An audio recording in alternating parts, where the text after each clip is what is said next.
So hello my dear students, अब हम बात करेंगे चैप्टर वेव ऑप्टिक्स के बारे में। और वेव ऑप्टिक्स में सबसे पहला और बहुत ही ज़्यादा इंपॉर्टेंट क्वेश्चन है कि वेव फ्रंट क्या होते हैं और हाइगेंस प्रिंसिपल की स्टेटमेंट क्या है, एंड उससे आगे है कि उसका प्रूफ। तो चलिए बात करते हैं और समझने की कोशिश करते हैं wave fronts and Huygens principal.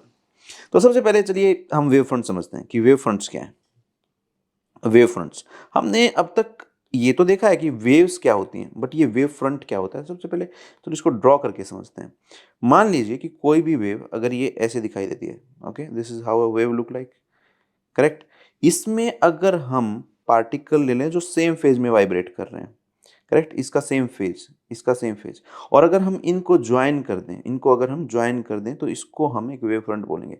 इनको अगर हम ज्वाइन कर दें ऐसे, इनको अगर हम ऐसे ज्वाइन कर दें, इनको हम वेव फ्रंट बोलेंगे। ठीक है। तो वेव फ्रंट क्या है? It is a continuous locus of all the particles vibrating in the same phase. क्या है? Continuous locus of all the particles vibrating in the same phase. इनको जब हम ज्वाइन करेंगे तो वो एक वेव फ्रंट होगा। ठीक है। और अगर वेव फ्रंट से हम वेव प्रोपोगेशन ऑफ लाइट की डायरेक्शन में अगर एरो ड्रॉ करते हैं तो उसको हम एक रे बोलते हैं। तो ये हुआ एक वेव फ्रंट। अगर इसकी टाइप के बारे में बात करें तो we can have different types of wave front, जैसे कि स्फेरिकल हो सकते हैं। स्फेरिकल कैसे होंगे? मान लीजिए आपका जो सोर्स ऑफ लाइट है वो एक छोटा सा एक जैसे आपके मोबाइल की टॉर्च लाइट है या एक छोटा सा बल्ब है, तो उसके वेव फ्रंट कैसे जाएंगे, उससे लाइट कैसे प्रोपोगेट होगी? वो ऐसे ऐसे जाएगी तो एक स्फीयर बनाएगी। सिलेंड्रिकल हो सकते हैं। सिलेंड्रिकल सिलेंड्रिकल कैसे होंगे भाई? सिलेंड्रिकल होंगे किस तरीके से? मान वो जो ट्यूबलाइट होती थी ना, आजकल भी होती हैं, जो एलईडी आ गई हैं, जो लंबी डंडे वाली जो ट्यूबलाइट होती थी, तो उसके वेव फ्रंट कैसे होंगे? अब आपका एक एक लंबा वेव सोर्स ऑफ लाइट है, तो उसके जो है ना ऐसे ऐसे जाएंगे, बट वो एक लंबे, अब मान लो यही यही अगर सोर्स ऑफ लाइट होता आपका, तो इसके वेव फ्रंट कैसे जाएंगे? ऐसे ऐसे ऐसे। तो वो जब आगे बढ़ रहे होंगे तो वो हमें सिलेंडर जैसे दिखाई देंगे। और प्लेन भी हो सकते हैं, प्लेन वेव फ्रंट। अब इमेजिन कीजिए आपके जो मोबाइल की जो टॉर्च लाइट है उसकी, उससे रे कैसी जा रही होंगी? उससे रे ऐसे जा रही होंगी, स्फेरिकली जा रही होंगी, इसको हम डाइवर्जिंग भी बोल सकते हैं। ठीक है। और आपकी मोबाइल की स्क्रीन से लाइट कैसे जा रही होगी? वो तो फ्लैट ही जा रही होगी, बिकॉज एक बड़ा सोर्स है, तो वो प्लेन वेव फ्रंट हो गए, करेक्ट। तो इसलिए अगर वो ऐसे ऐसे इस तरीके से प्रोपोगेट करें, करेक्ट, लाइट कैसे जा रही है? ऐसे जा रही है, ray of light are going like this, correct. तो ये हो गए सारे आपके स्फेरिकल वेव फ्रंट। और अगर आपका सोर्स ऑफ लाइट कुछ इस तरीके का है, तो आपके जो है वो इस तरीके से जो वेव फ्रंट है वो इस तरीके से जाएंगे, राइट। तो ये हो गए आपके cylindrical wave front. Plane wave front कैसे होंगे? कि एक कोई भी आप एक प्लेन ड्रॉ कर दीजिए और वहां से जो रे ऑफ लाइट इस तरीके से जा रही होंगी, ये हो गया आपका प्लेन वेव फ्रंट। तो ये आप समझ गए हो कि वेव फ्रंट होता क्या है। तो wave front are nothing but continuous locus of all the particles vibrating in the same phase। अब हम आते हैं एक बहुत ही इंपॉर्टेंट क्वेश्चन के ऊपर कि हाइगेंस प्रिंसिपल क्या बोलता है। ठीक है। तो Huygens principle, Huygens principle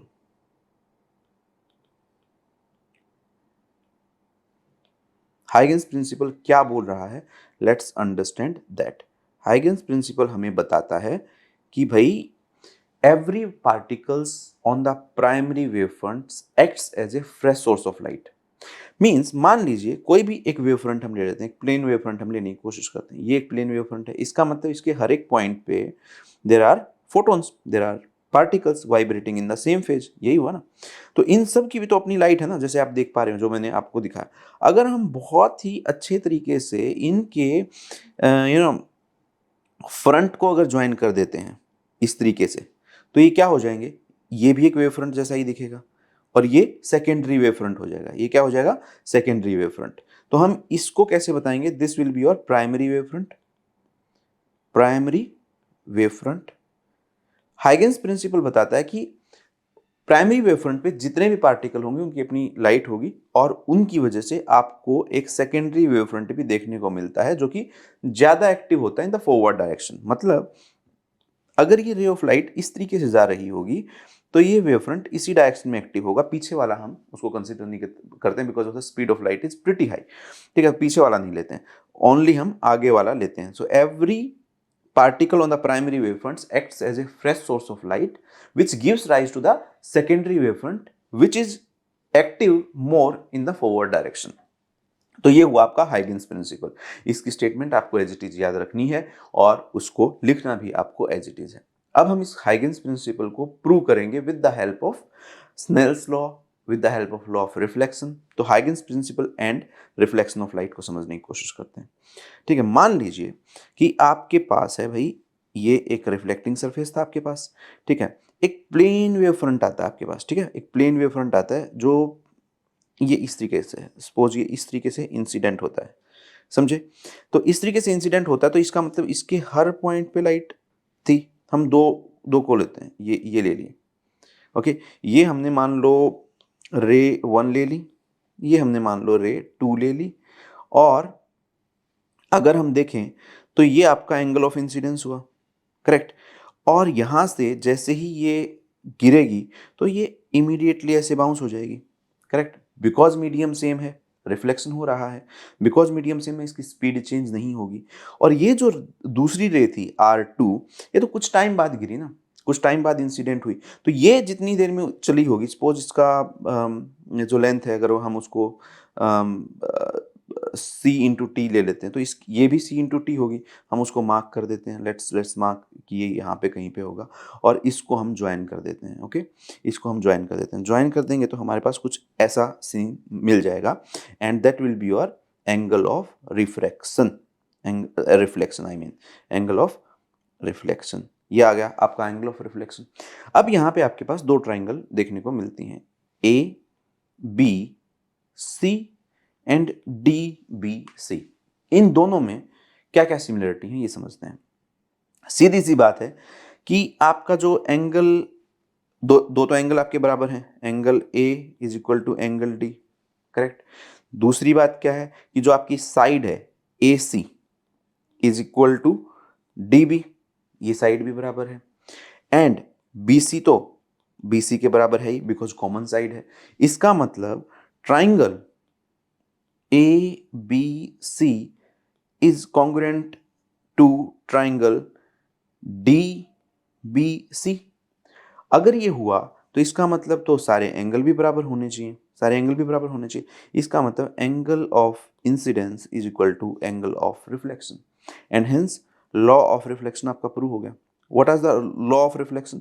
law of reflection हमें यही बताता है ना कि angle of incidence will be always equal to angle of reflection.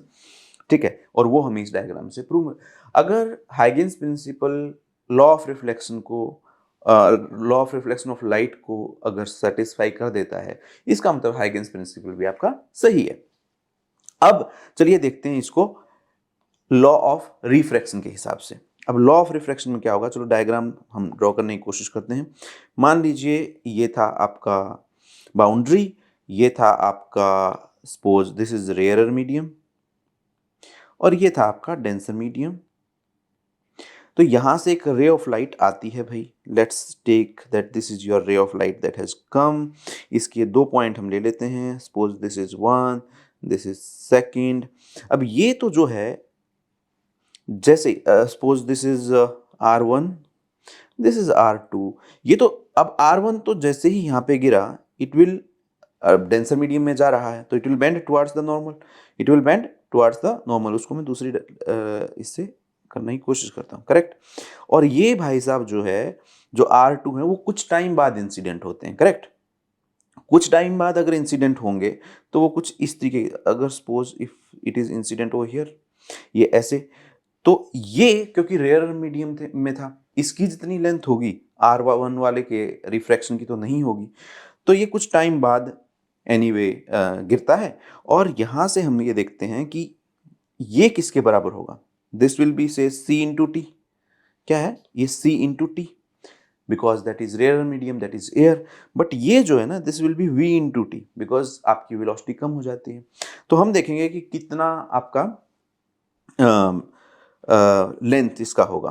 तो लेट्स ट्राई एंड अंडरस्टैंड, और फिर हम इसको ज्वाइन कर देते हैं। तो चलिए यहाँ से हम इसको ज्वाइन कर देंगे, एंड अब आपके पास कुछ ऐसा पिक्चर बनेगा।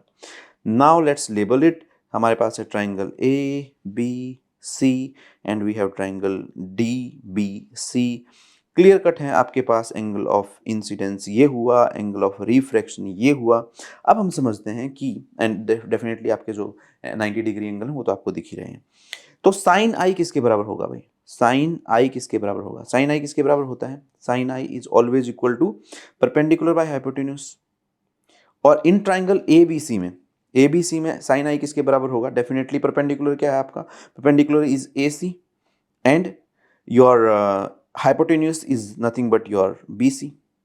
Same way, sin R किसके बराबर होगा? sin R will also be perpendicular by hypotenuse in triangle DBC. इसमें perpendicular will be your BD and your hypotenuse will be your BC.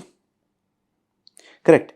अब हम अगर sin I by sin R करते हैं, let's try and do that. ठीक है, let's try and do sin I by sin R will be equal to AC by BC by BD by BC, तो BC BC cancel हो जाएगा, that will be AC by BD। और AC किसके बराबर है? that is C1 into T। और BC किसके बराबर है? इसको हमने V2 लिया तो इसको C2 T भी ले सकते हैं, या फिर या इन दोनों को V1 into T and V2 into T ले लो। सपोज यहाँ पे T कैंसिल हो जाएगा, that is V1 by V2। और यही था ना आपका law of refraction, that velocity ratio will be your refractive index. That is a constant and it's equal to your refractive index. इसका मतलब हाइगेंस प्रिंसिपल ने लॉ ऑफ रिफ्रैक्शन को भी सेटिस्फाई कर दिया। यही है आपका लॉ ऑफ रिफ्रैक्शन, और इसको सेटिस्फाई किया है किसने? with the help of Huygens principle. We have done that, isn't it? This is the proof for this. आपको ये diagram as it is draw करने हैं, ये प्रूफ बताना है। हाइगेंस प्रिंसिपल का स्टेटमेंट आपको आना चाहिए, वेव फ्रंट क्या होते हैं ये पता होना चाहिए, different kind of wave front पता होना चाहिए, एंड दैट्स ऑल।